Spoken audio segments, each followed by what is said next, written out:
Hey, what's going on, guys? Carter here. Tonight I have a very basic video for you. This is kind of a knife introduction video, so to speak. This came about because somebody left a comment on one of my videos asking what the difference between a liner lock and a frame lock was. To me and to a lot of you knife guys out there, that's a very obvious answer and very common thing, and a lot of people know it, but it made me realize that maybe not everybody knows it, and people just getting into knives hear that term thrown around and they're not sure exactly what it is. So I figured I'd put up a video. I tried to write the guy and explain what the difference was in words, and it would have taken forever and he probably still would have been confused. So I figured it'd be a lot easier just to make this video here. So I've got three different Spydercos right there. One is a liner lock, one is a frame lock, and this one is kind of a new hybrid type locking mechanism they have out there, and I'll talk about this here in a minute. First off, let's take a look at these two knives here. So they're both folding knives, obviously Spydercos, so they're similar in a lot of regards, similar size, but the main thing we are after is the locking mechanism. Now right off the bat, I guess this probably wasn't the best one to choose because the pocket clip kind of covers up all the workings there, but it'll still work. So here, basic construction we have is a scale, a liner, a locking liner, and another scale.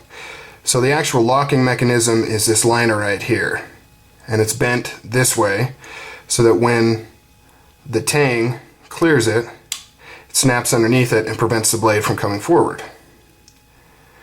So it's a liner that acts as the locking mechanism. Now in a frame lock, you have scale and scale. There's no liners.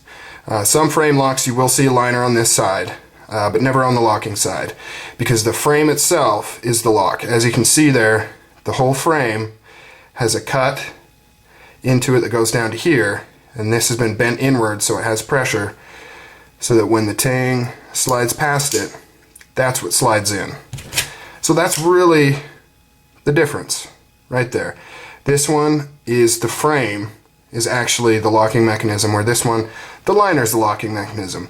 The mechanics of it are very similar. They both are a cutout tab. This one would look the same, comes down here in the liner, and it has it's been bent inward so it has pressure going this way. Same thing here, it's just this frame here.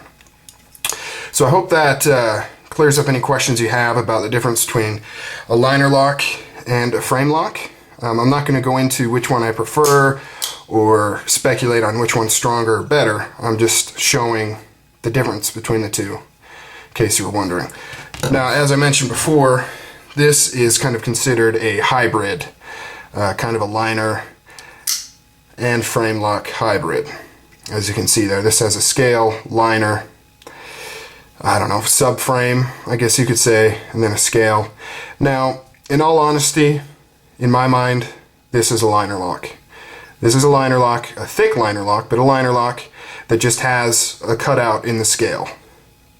I don't see, in my mind, I don't see this as a hybrid at all. I see this as a liner lock.